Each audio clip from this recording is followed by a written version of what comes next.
Welcome to Pete and Hannah's review show, What's Next? The show where we help you figure out what to watch next. I'm here with my great co-host, Hannah. Hello. On today's show, we are reviewing Saltburn. Yes. We're also reviewing the Hunger Games prequel, Hunger Games, Ballad of Songbirds and Snakes. And we're also going to have a look at the Fright Fest of Thanksgiving. What do you think? But before we begin, let us tell the viewers what they should do. Could you pretty please leave a like and subscribe to our channel? And leave a comment down below on what you're watching this weekend. Comment below. Hit the notification and you'll get great content like this one, but also our Ridley Scott draft, which drops Saturday in the US. And Hannah and I will be live commenting about that drop. And our special guest, he better be ready. Yes. He better be ready. Because we're bringing it. We're watching a lot of Ridley Scott movies at the moment. We're in the form. All prepping for Napoleon, which is dropping this week. And we're going to be talking about that on Movie News, which drops this Thursday. Also, exciting news. Our first episode of our podcast will drop next week. And it is about the AFI Top 100. Yeah. First episode, Ben-Hur. Yes. Let's go, before we get on to the reviews, let's talk about our 2023 championship belt holder. For you, it is? It is John Wick, chapter 4. And for me, it is Past Lives. Every Monday, we drop our championship belt holder for each year. This week, it is 2020. So, looking forward to that. On to reviews, and the first movie we're going to review today is a Saltburn. Yeah. Sometimes you choose movies like the most popular movie of the week, and but this movie, we chose this because we love this movie. It was highly enjoyable. We were invited to a premiere last week. It's been released in cinemas in Australia this weekend, and it's going to be wide release in America this week for Thanksgiving. Yes. Elevator pitch. You are a guy that gets a scholarship to go to one of the prestigious colleges in England, and you meet a really cool guy, and you want to get to be his friend, and then you get invited back to his castle, which is Saltburn. Yeah. Reasons to see this, Hen? It's completely amazing. I don't know how to explain it. It's like this very decadent, artsy, almost dark comedy-esque movie that it completely has you like questioning everything you're watching at the same time, as you're just like, I want to know how this goes. Great cast. An amazing cast. Everyone's doing a great performance here. Written and directed by Emerald Fennell, who did Promising Young Woman. Yes. It's also a showrunner on Killing Eve. Yeah. Produced by Emerald, and also produced by Australia's own Margot Robbie.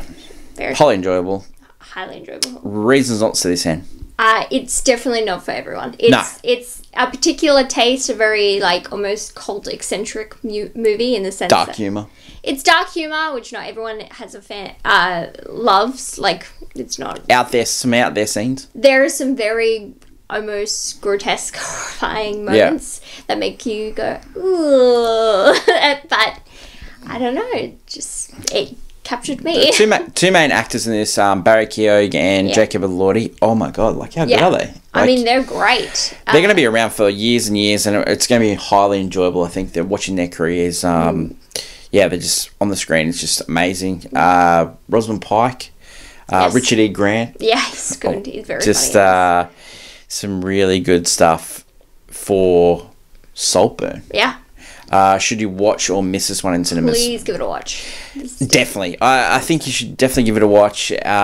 Even if you are worried about the humour, there's just so many to watch. There's so many great shots in this. Yeah. I think great story. Also, it'd be great to see with different people, because everyone's going to have a different... Yeah. At the end of it, you'll go...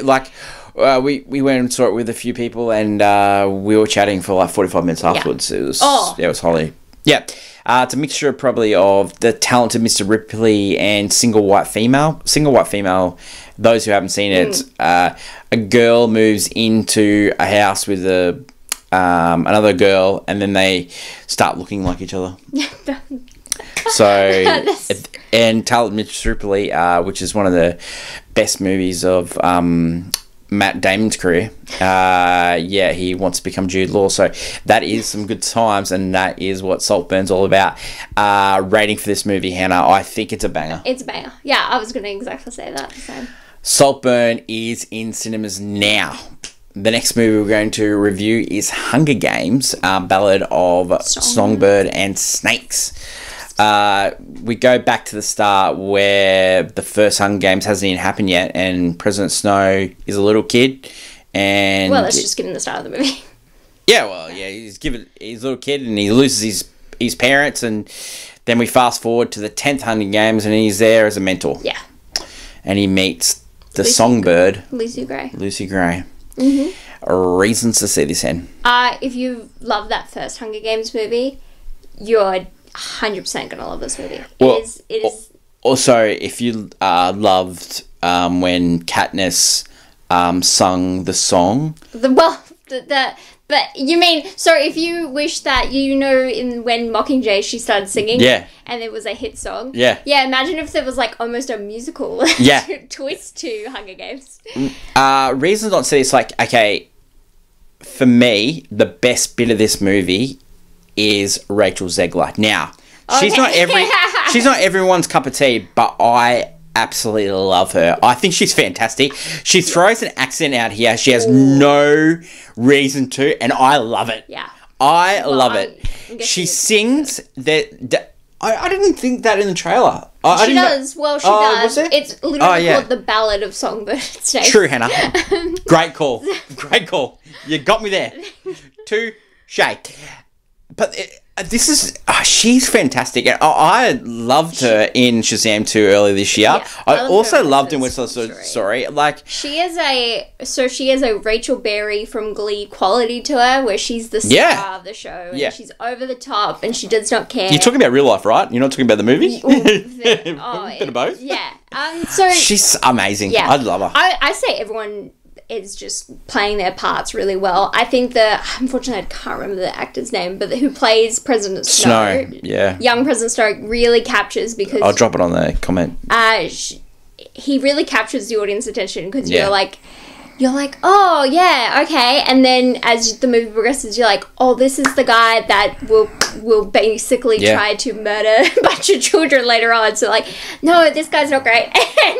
And it's really great to watch the movie as it plays out. And in the book, you get his perspective. Based on Susan Collins, yeah. So in her book, you get to see his inner monologue. But in the movie, you don't. So you're like, if you've never read it, you're like, oh, like, what's happening here? And then eventually you start to see the cracks in President Snow's facade, which is really great to see. It's one of those things when you think about it, like, Hunger Games has got such a big backstory, and, now that we've seen this movie, like, I really want to see some other Hunger Games. Honestly, yeah, I'd love to see put a Hunger Games movie. We have I love to see Phoenix. Where we just see the start, where we just show. I'd love to see Hamish's one. That was a half quill, was it? A quarter quill? 50th year of the Hunger Games. I would love to see that. Phoenix, where President Snow just that was afterwards. Sells him. But yeah, sure. Yeah, he does that. But he's 14, He sells them to... Yeah.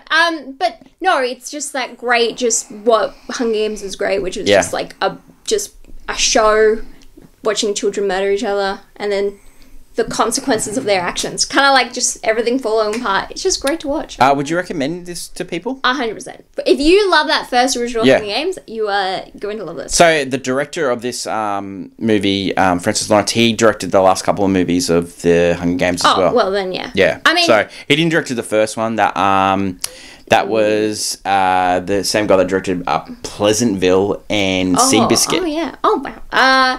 Yes, but if you love that first one and the second one, it's just more of the Hunger Games delight without the rebellion, because that doesn't happen until the 70 70 more after 60 more after 65 more after then we get that. So definitely watch, and I'd say this is a golf clap. It's a definitely golf clap. There are some elements, like, and if you are not a fan of Hunger Games, you won't like it. And 100%. if you have a problem with Rachel Zegler, like, she's a big part of the movie. So, but I find her so charming. Yeah. Yeah.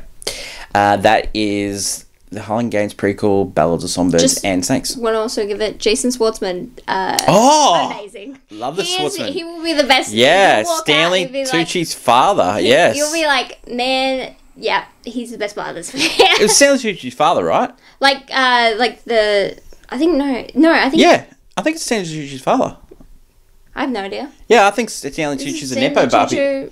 Stanley Tucci's a nepo baby.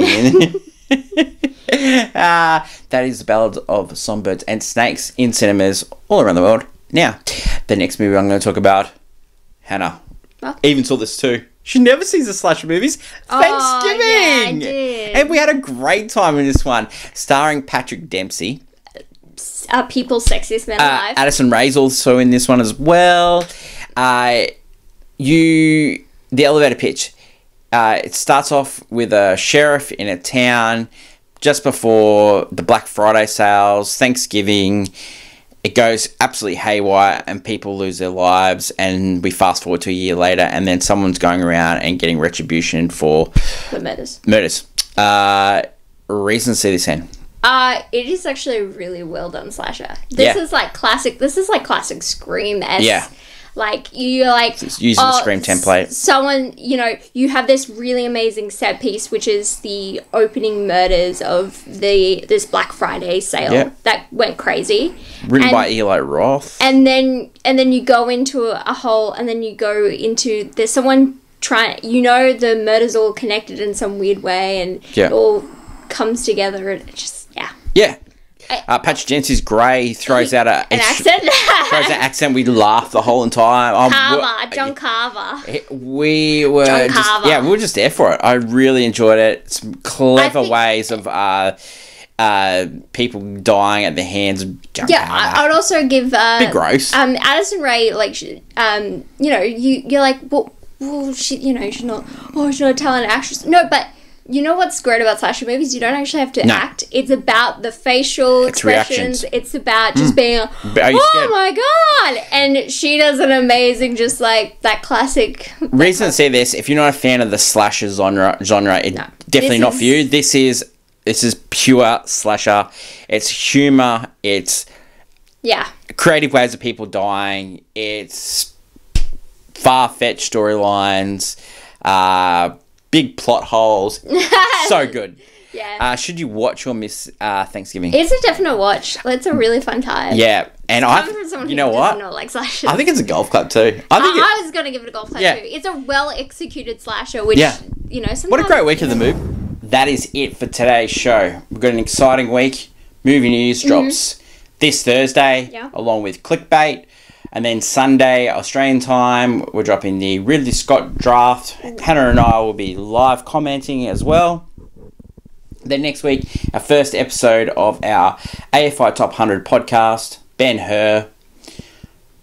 Also, The Watchies, 28th of December. Yeah. Someone's come up with a great name for the worst movie of the year. It's a Wake Up Jeff Award. So we'll announce that in a couple of weeks. Keep coming your comments about what names for awards and other ideas. We also drop Blockbuster. Hannah leads 2-1.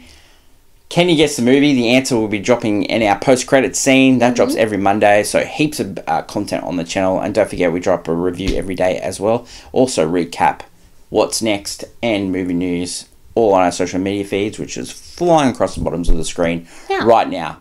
Anything else to add, Hen? Just enjoy the movies. There's some good ones coming out. Great time of year for lots of movies.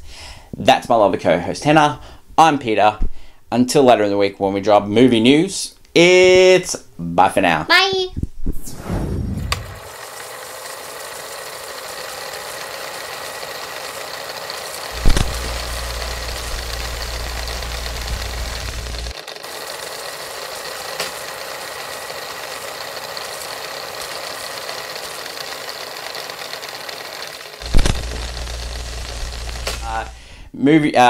Can you guess the movie this week? And it was in honor of the great Ridley Scott, and it was House of Gucci. Father, the Son, the House of Gucci. Till later in the week when we drop movie news, and we'll also be dropping 2020 movie of the year. Ooh, good times. Well, they weren't. There wasn't that many. Great times. Until later in the week when we drop movie news and clickbait, we'll see you Thursday. Bye.